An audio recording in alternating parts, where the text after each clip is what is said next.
Here, Mark Abrams, along with a special guest here, undefeated 1-0, 1 KO, the former Dartmouth wide receiver, rejoining us tonight, Victor Williams, who fights Saturday at the 2300 Arena in Philadelphia. What's up, Vic? Yo, what's going on, Mark? It's a pleasure What, to chat with you again. what's going on? No, it's all pleasure's all ours. So you're fighting this Saturday. Tell us who you're fighting. Fighting a guy named Jeff Bozier. He's making his pro debut in boxing. I think he's got a pretty good MMA background. I think he's got about 9 or 10 fights. I haven't watched any video on the guy. I know he's trained with some pretty good people in the Baltimore area, so I expect it to be a good competition. I'm excited for it. It's another challenge. So he said about 9 or 10 MMA fights. Do you look at those just to get a gauge of how tall he is, what he looks like, how he may maybe tip a punch or? No. I for this fight, I kind of just went off of what my coaches told me. They watched him. They looked at the stuff that he's done. But for me right now, it's just about me and me doing the things that I need to take care of and adapting in there based off of what's going on. They told me what he does. They told me what he likes to do and the things that he's, what his tendencies are. And I'm just listening to them and making the preparation based on that. So they've at least looked at film on him, though. Yeah. Gotcha. So we're heading back to the 2300 Arena where about 3.5 months ago you had your pro debut, a first round knockout. So what's it been like the last couple months after that? It's been good, man. Just on the grind, staying ready so I don't have to get ready. It's just been honing my skills and focusing on the things that I need to focus on and improving my conditioning and just making sure that I'm prepared to go whenever, wherever, against whoever. So just more the same, really. How much confidence do you have now compared to this time before your pro debut? Obviously, I don't care what anyone says. Anyone who hasn't fought in a professional fight, I mean, I haven't, but I would imagine no matter how confident you are, there's probably always some sense of the unknown, and now you kind of know what it's all about. You're like more confident, more how things play out inside a professional boxing ring. Yeah, I think it'll be more comfortable for sure, but I think every time you step in there, it's a learning experience, So by no means am I coming from the perspective of like I've arrived, you know what I mean? Yeah. So I think that I'm really just taking it one day at a time, focusing on being present, and not taking anything for granted because anything can happen in that boxing ring, and the second that you relax, that you kind of take a breather, that's when it tends to happen. So for me, maybe it's a little bit more familiar, but I've been competing my entire life. So that's not a phenomenon that's new for me. It's just in a slightly different setting. So and it's just me, you know what I mean? Which I like that versus being a team setting, So. When you score that first round knockout, did you have a little like, is that it kind of feeling? It was supposed to be 4 rounds. It's it. So done, huh? You have a little bit, going through your mind a little bit. Yeah, I would say it was a little underwhelming for sure. But that's a good problem to have. So yeah. So I by no means not complaining, but I was definitely shocked and a little bit surprised that it ended so early. Not expecting for that to happen this time around, but look, if the opportunity is there, I'm going to take it. But like I said, I know the guy can fight. So, I'm going to do what I need to do. Well, you mentioned if the opportunity is there, you're going to take it. Obviously the result was what it was, but did you see when you scored the knockout that it was the opportunity or was it just a punch? You hit him the right way and what transpired? Yeah, I knocked him down twice, and the second time the fight was over, right? So the first time, I hit him with a right hand, and I didn't really feel like I was loading up on it.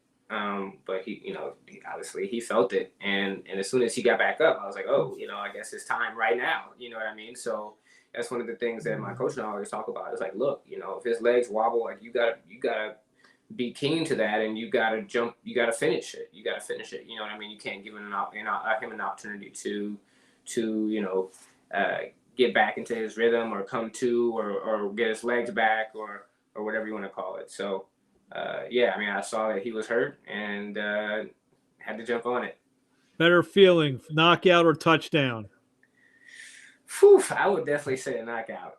I would definitely say a knockout. Yeah, definitely both of them feel pretty good though.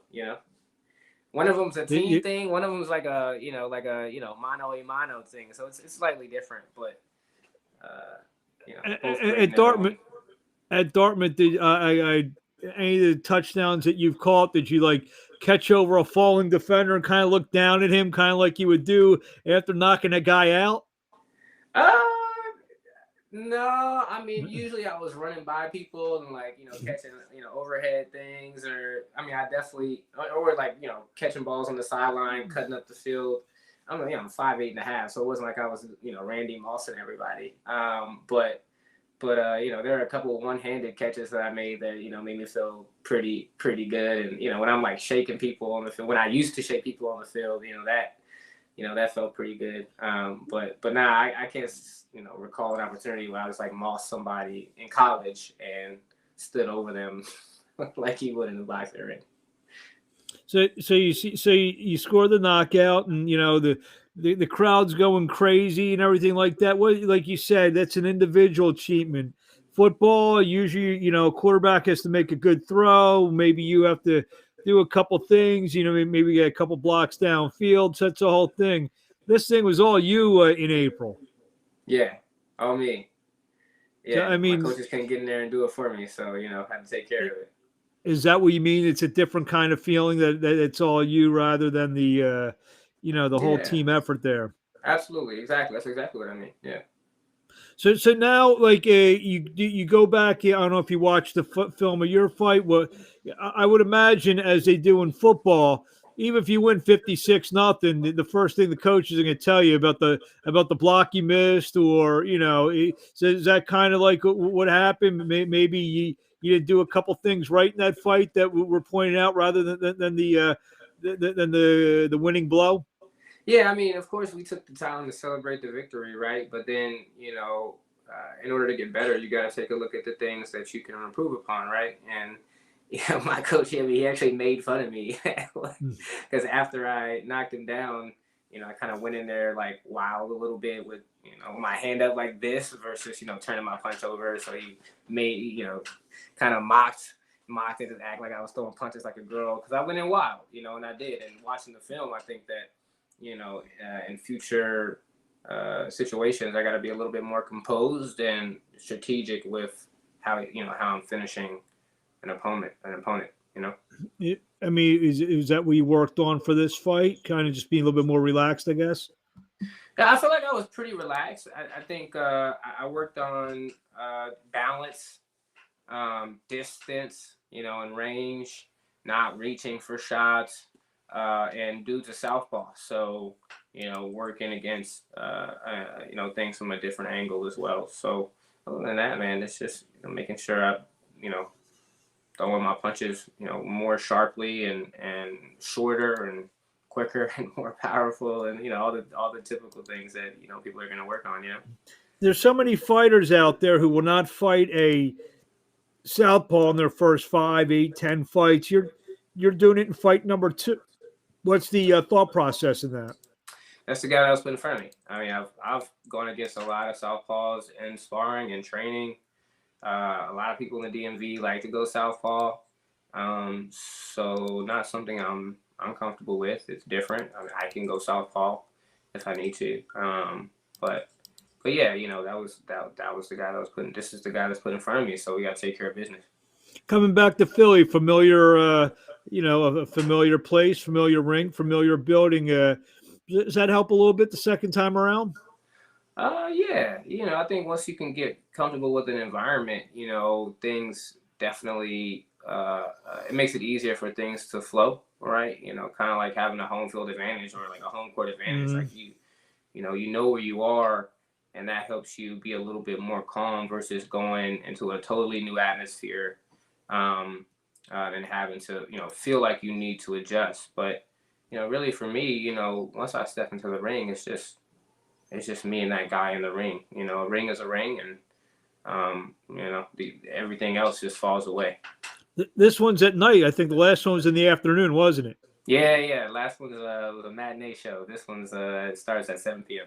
So now you can maybe rest a little bit during the day before you come in the ring.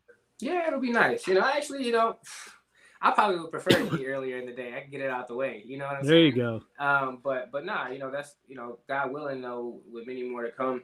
That's gonna be what it is. The shows start 8, 9 p.m. Main events don't come on till 11, so gotta get used to it. Second interview of the day, I interviewed AJ Williams, who's fighting on the card. Penn State grad, articulate like yourself. I said to him, what's Tony Jeter trying to do? Assemble some boxers or a knowledge ball team?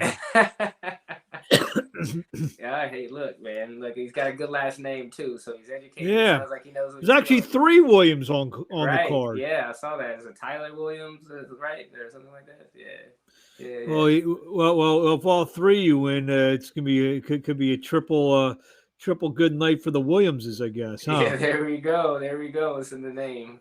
What do you want to say to the fans in closing before we see you this Saturday night, the 2300 Arena, Tony Jeter Promotions? Look, it's gonna be a packed card. Stay tuned. Definitely tune in on Flow Sports. It's gonna be a really, really exciting night. Tune in for my fight. I'm gonna put on a show. Thank you guys for your support so much. Let's go. I know you got roots in Oklahoma. You get a lot of feedback, a lot of people watching Oklahoma.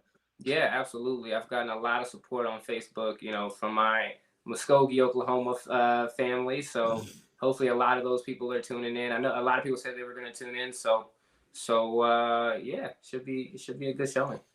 Another terrific interview. Great young kid, Victor Williams, looking to go 2-0 with 2 knockouts. We thank you for a few minutes. So where do we find you on social media? You can find me on IG at The Boxing Guy. That's pretty much where all out. That's the only thing I'm on right now. I don't have time for Twitter, for TikTok, or anything like that. So find me on IG at The Boxing Guy. At The Boxing Guy, and we'll look for you Saturday. We'll see you Friday afternoon. We'll be doing a little press conference 3 p.m. and then the weigh-in at 5 p.m. We'll be streaming all that good stuff for you. So we will see you Thursday. Tomorrow. We'll see you Friday. And we'll see you Friday for press conference weigh-in, Saturday night the fight. Victor Williams, thank you for a few minutes of your time, and we'll talk to you along the way. All right, thank you, Mark. I'll see you on Friday at 3.